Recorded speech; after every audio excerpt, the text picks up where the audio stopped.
Calm was never softness. It was never about being relaxed or peaceful or at ease with the world. In the world of the samurai, stillness was a weapon, silent, exact, and utterly without sentiment. What we treat today as a mood, something we chase with apps and candles and weekend retreats.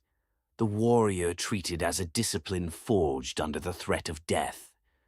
To understand the way of the sword, we have to abandon the gentle picture we have painted of it. In feudal Japan, swordsmen trained not to feel better, but to stop feeling at the wrong moment. A flicker of fear, a spike of anger, a single hesitation. Any of these could end a life in the space of a breath. So they pursued a state they called Mizu no Kokoro, the mind like water. Water does not panic. It does not argue with the rock in the river. It simply moves, takes the shape of whatever contains it, and reflects the moon perfectly because nothing disturbs its surface. This was not a feeling. It was a trained condition of the nervous system, built through thousands of repetitions and the constant nearness of mortality. This is the uncomfortable truth. The serenity we admire in the warrior was not kindness toward himself. It was control. And until we accept that calm is something you build rather than something you wait to receive, we cannot inherit its real power. Chapter 1. The Lie of Effortless Peace. We are told again and again that peace is our natural state, that if we could only remove enough stress, breathe deeply enough, simplify enough, we would drift back into calm like settling into warm water. It is a comforting idea. It is also mostly false. The samurai held the opposite belief. They assumed the mind's default was chaos, noise, fear, craving, distraction. Calm was not the ground you returned to. It was a structure you raised deliberately against the natural pull of panic. The Zen monk Takuan Soho, who advised swordsmen of his era, wrote about the mind that does not stop.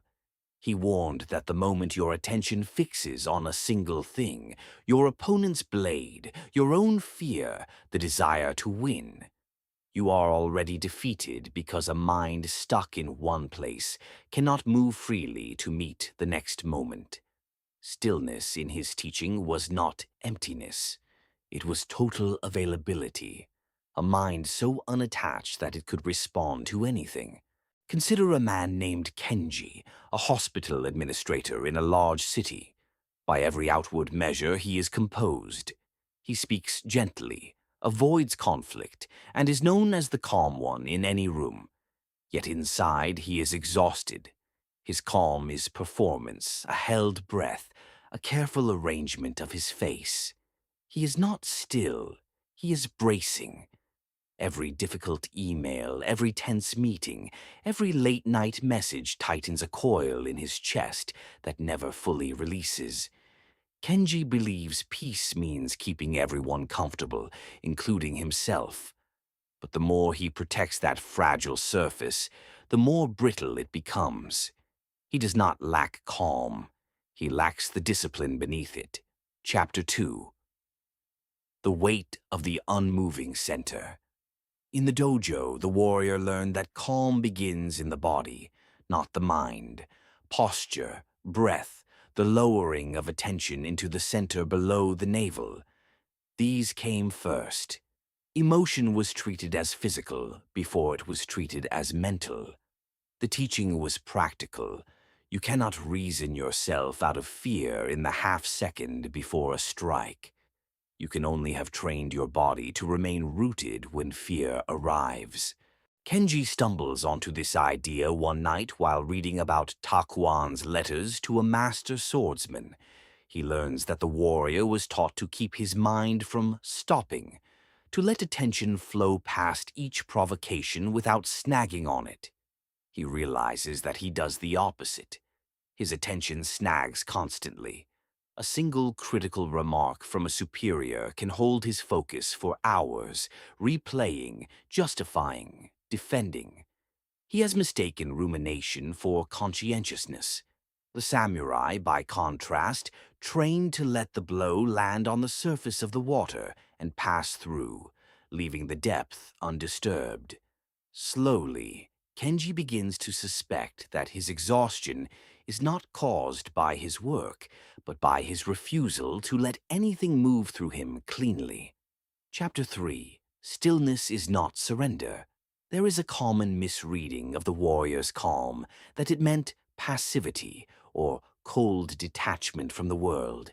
In truth, it demanded ferocious engagement. The unmoved mind was not absent. It was the most present thing in the room. A swordsman with Mizu no Kokoro was not numb to danger. He saw it with terrible clarity precisely because no emotion clouded the view. Stillness was not the opposite of intensity.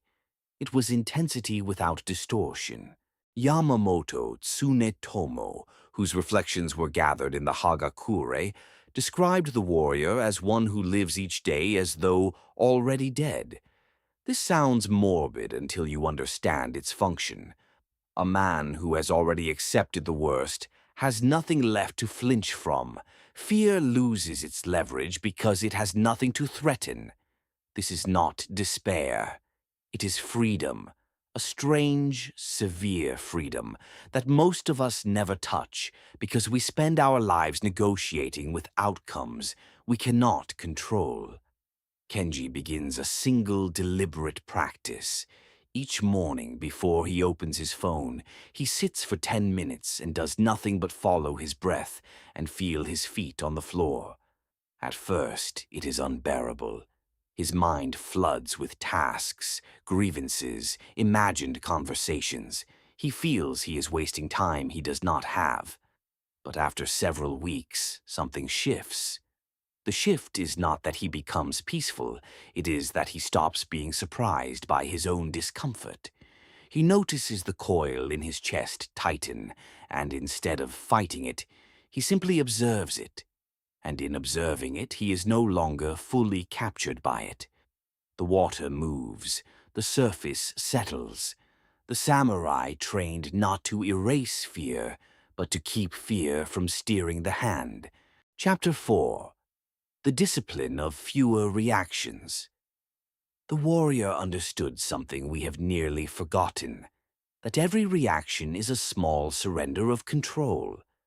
To be provoked is to hand the provoker a piece of your mind. The swordsman who could be baited into anger had already lost, because his movements became readable, predictable, hooked to emotion rather than to strategy. Composure was not politeness. It was the refusal to be steered by another's noise. Kenji applies this at work. He stops responding to messages the moment they arrive. He builds a deliberate gap between stimulus and answer. Sometimes an hour, sometimes a day.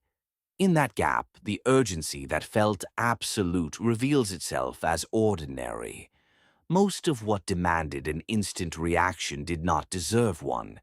He notices that his replies become shorter, clearer, and oddly more authoritative. He is no longer flinching.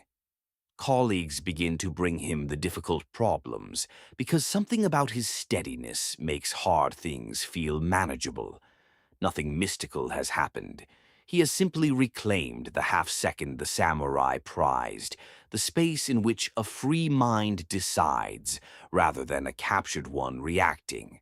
Chapter 5. The Cost of the Sword. We should not romanticize these men. The same discipline that produced extraordinary composure also enabled extraordinary violence. The warrior's detachment from death made him a more efficient instrument of it. His loyalty could be turned toward cruelty as easily as toward protection.